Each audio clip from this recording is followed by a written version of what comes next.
So, hi friends, hi friends. This is Monish back here, and welcome to today's 9th July editorial. Welcome to today's 9th July. I hope the video and audio is clear as far as I know. So, make sure to listen to the class properly, and if possible, try to make a notes as well. And also, I'll be giving you the PDF of this class after the class ends. So make sure to join the Telegram channel as well. And in the Telegram channel, daily we are going to upload a quiz so that it would be a bit of practice after the each session. So without any further delay in time, let us get into this class. So the Hindu Daily Editorial, 9th July 2025. The first part we have vocabulary, and the first word we have is spillover. So spillover is a noun. Spillover is a noun which means olikipovodam. Olikipovodam. It means the spread of something beyond its expected limits, often used for diseases or conflicts. So synonyms are escalation or overflow. Escalation or overflow, and antonyms are containment, confinement. Containment means bounded. Limit, having a keeping a restriction or limit is called as containment or confinement. Then example, health experts warned of a potential Nipah virus spillover. So here you have spillover if contact tracing wasn't promptly enforced. So health experts warned us that there is a spillover of Nipah if contact tracing wasn't promptly enforced. Next word we have havoc. Havoc is also a noun which means vidvamsam, destruction. Widespread of destruction or disorder. It's called as havoc. So synonyms are devastation or cataclysm. Devastation, cataclysm means having a destruction is cataclysm. Then antonyms are orderliness and stability. Orderliness and stability comes as opposite words of havoc. Next example we have the article detailed how the virus could wreak havoc if not checked with early surveillance. So the article detailed about the virus symptoms havoc if not checked with early surveillance. Next word we have is succumbed. Succumbed is a verb which means longiporam. Failed to resist pressure or illness or died from something is called as succumbed. Synonyms are capitulated, perished. Capitulated and perished. Antonyms withstood or endured or resisted. Then example, a teenage girl succumbed to Nipah, making her the first reported death in this outbreak. So a teenage girl has died of Nipah virus. So generally we use succumbed to cancer. So if a person who is suffering from cancer and dies from cancer, then we can say he was succumbed to he was died of cancer. Next word we have tizzy. Tizzy is a noun meaning Gandargolam, chaos. A state of nervous excitement or confusion is called as tizzy. Synonyms are fluster, agitation. Fluster and agitation means a sense of excitement. Then antonyms are composure and serenity or calm. Then sentence. The sudden Nipah alerts the threw several district health officers into a tizzy. The sudden Nipah alerts threw several districts health officers into a state of nervous excitement. Next word Armam, armamentarium. Armamentarium.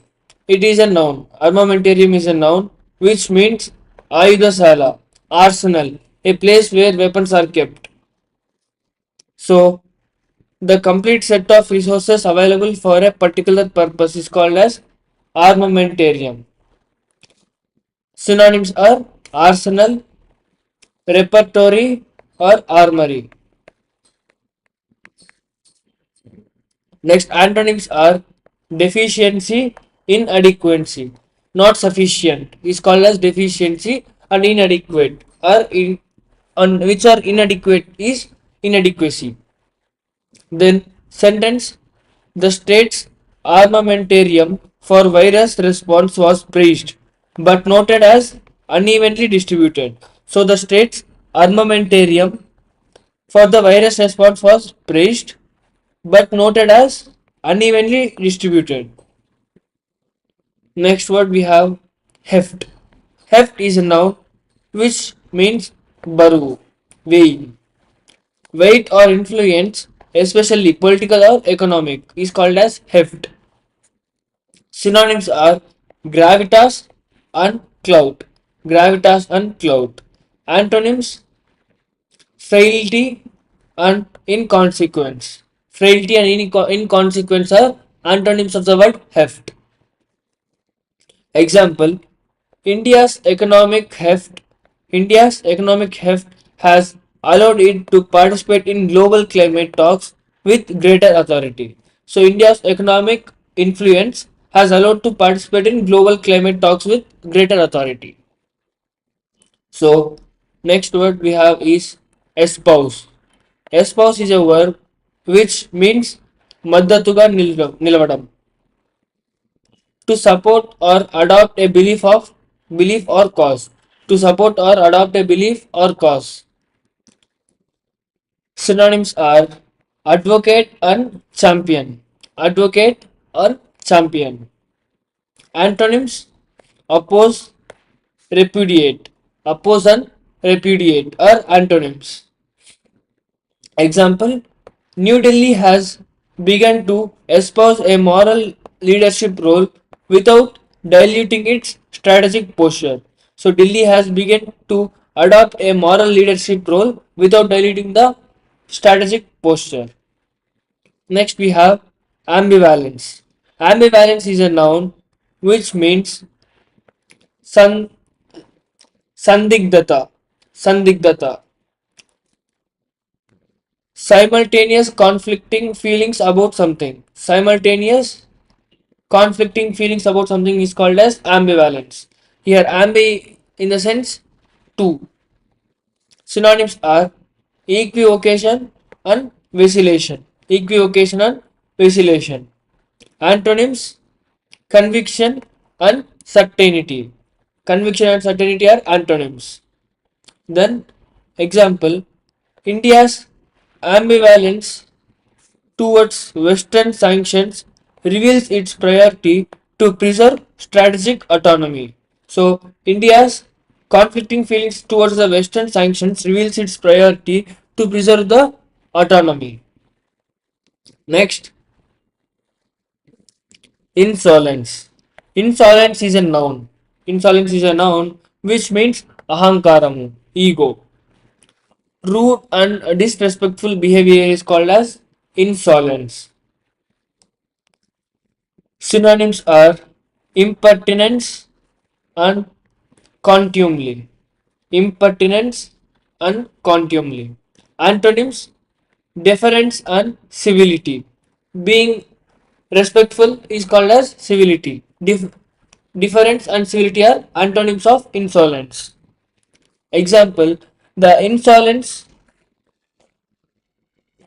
dominant power is disregarding humanitarian laws has erode sorry the insolence of dominant powers in disregarding humanitarian laws has eroded trust in global institutions. So the rude and disrespectful behavior of dominant powers in disregarding humanitarian laws has eroded trust. so has lost trust in global institutions.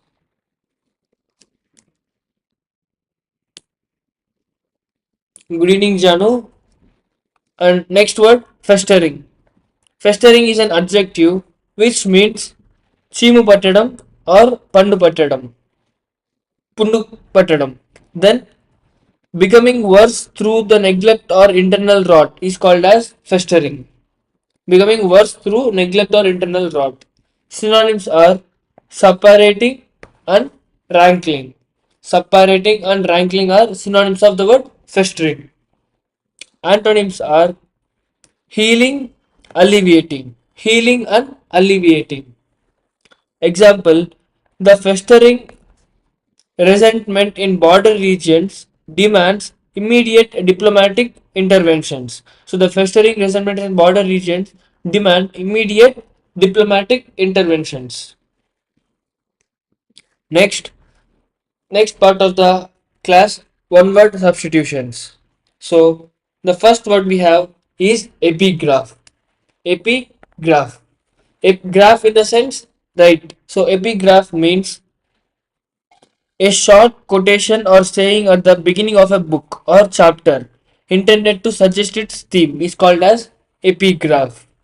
So at the starting page of the book, sometimes we see a author's note. So it is called as an epigraph. Next word we have is origami. Origami is a Japanese art of folding paper into decorative shapes and figures. So generally as a kids we have saw that making boats, rockets, all those come under origami. So origami was originated from Japanese art and culture. Next word we have omniscient. Omniscient. Omniscient means knowing everything. Having unlimited awareness or understanding is called as omniscient. So the word omni suggests all and sight suggests knowledge. So omniscient means knowing everything or having unlimited knowledge is omniscient. Next word is parlance. And parlance means a particular way of speaking or using words especially common to specific group or profession is called as parlance. Next, we have idioms and phrases. So coming to the first idiom on the screen we have jump the gun. Jump the gun. Jump the gun means to start something too soon or to act prematurely. So jump the gun means starting early, very early or acting prematurely is called as jump the gun. Something which is similar to this is curiosity kill the cat. Curiosity kill the cat. Next idiom, burn the candle at both ends. Burn the candle at both ends. So generally for a candle we will be burning it at one of the end, but burning at both the ends means to overwork yourself by doing too much, often leading to exhaustion or tiredness. So if you burn a candle at two sides, it gets evaporated very soon. So burn the candle at both ends mean to overwork yourself by doing too much, which leads to the exhaustion of the human. Next idiom we have the elephant in the room. The elephant in the room. It means a major issue or problem that everyone is avoiding or ignoring. So an elephant in the room means a major issue. Elephant is not a minor thing, it is a major. So a major issue or problem that everyone is avoiding or ignoring is called as the elephant in the room. And next, bite the hand that feeds you. Bite the hand that feeds you. So biting the hand that generally feeds us means to harm or criticize someone who has helped you or supported you. So generally our parents help us, they do feed us. So and if we are not up to their standards, then it is like something biting the hands that fed us. So to harm or criticize someone who has helped you or supported you. And the last idiom we have on the screen is under one's belt. under one's belt means to have achieved or experienced something that adds to one's knowledge or skills. To have achieved something which can be kept under his achievements is called as under one's belt. So, if a person did many of the great things and if we get many awards, then we can say all those awards are under his belt. So, that's it for today's video. Hope you enjoyed the session and thank you for watching. If you do like the session, make sure to click on the subscribe button and turn it into grey color, and also check out my Telegram channel at English with Technical Monish. So, in this Telegram channel, regularly we will be uploading all the Telegram PDFs related to this class, and also we will be daily sharing you an single vocabulary bit that helps you to recap of the entire today's session. And also make sure to share this channel to your friends who is preparing for any of the competitive exams. So that's it for today's video. Hope you enjoyed the session. If you have any queries, you can put it in the chat box. Else, I would be ending the stream. So thank you for watching. Make sure to join the Telegram channel and the link is in the in the description. So also share this with your friends and relatives whom you think is useful. So see you guys in tomorrow's video. Till then, keep studying and keep learning. Until then, goodbye.